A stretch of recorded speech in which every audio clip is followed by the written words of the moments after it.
Moi, Guenièvre, ouais, il m'a dit de beaucoup regarder Game of Thrones, Viking, en tout cas au niveau de l'attitude, pas parce que le personnage vit pas du tout les mêmes choses, mais après, j'ai pu en faire un peu ce que je voulais, parce que les scènes sont très intemporelles pour Guenièvre. C'est pas comme le roi Arthur ou comme Méléagant. Méléagant qui est un personnage beaucoup plus complexe, complètement euphorique, enfin, voilà, il n'y a pas ce côté-là.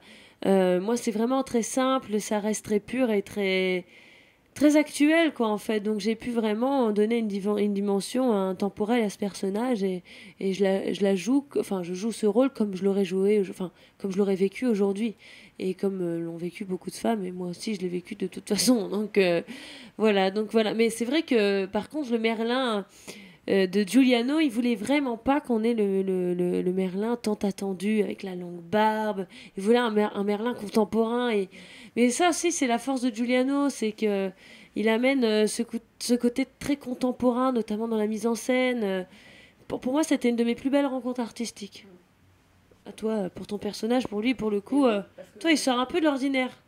Et vous en avez beaucoup parlé sur la table ronde. C'est vrai que, comme l'a dit Camille, Méléagant, c'est un personnage qui a beaucoup de complexité interne, si je puis dire. Non, c'est vrai qu'il est très spécial. Il n'est pas tout seul dans sa tête, ouais. Il est très spécial. Au tout début, c'est quelqu'un qu'on sent qui a beaucoup d'orgueil, beaucoup de haine.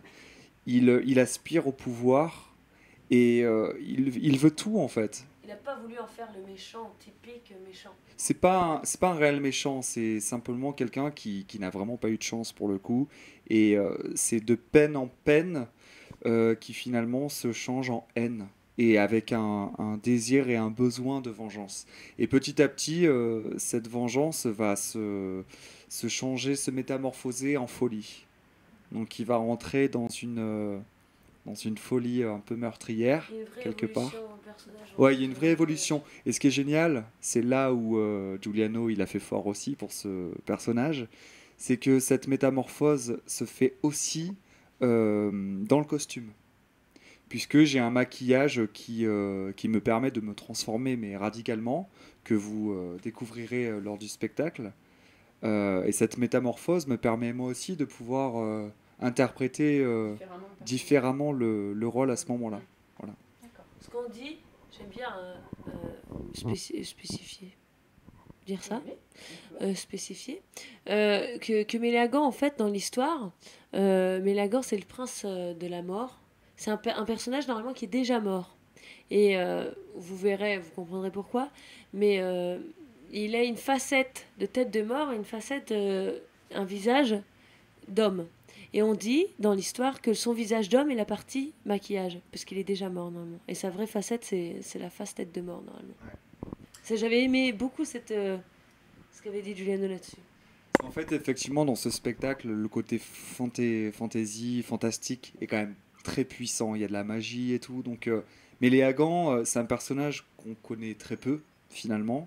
Et du coup, ça a permis de pouvoir avoir une certaine liberté quant à son histoire et son parcours. Donc, en gros, il s'est lâché, quoi, Giuliano, sur ce personnage. Et c'est génial pour moi, parce que du coup, ouais, j'ai pas de barrière, quoi. Je peux un peu faire ce que j'ai envie, quoi.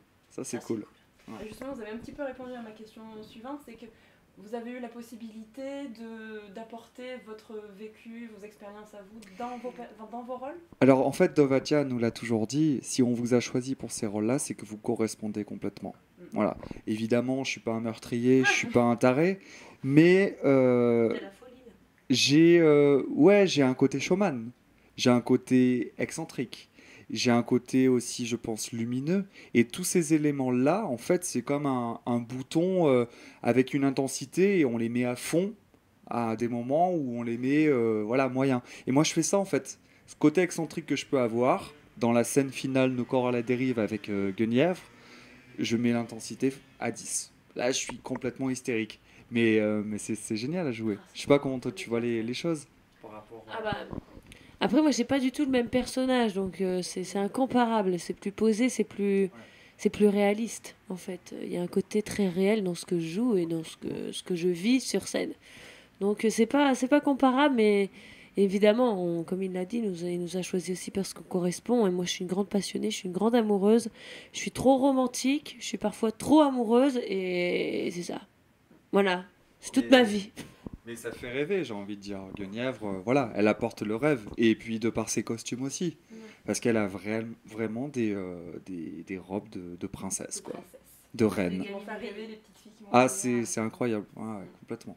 Donc finalement, Dove a bien choisi. Vous ne rêvez pas en secret d'éventuellement faire un autre rôle dans la comédie? Dire tiens, peut-être ce rôle-là. On nous a déjà posé cette question, effectivement, et je crois que Camille, j'ai sa réponse. Ah Je te ouais. la laisse.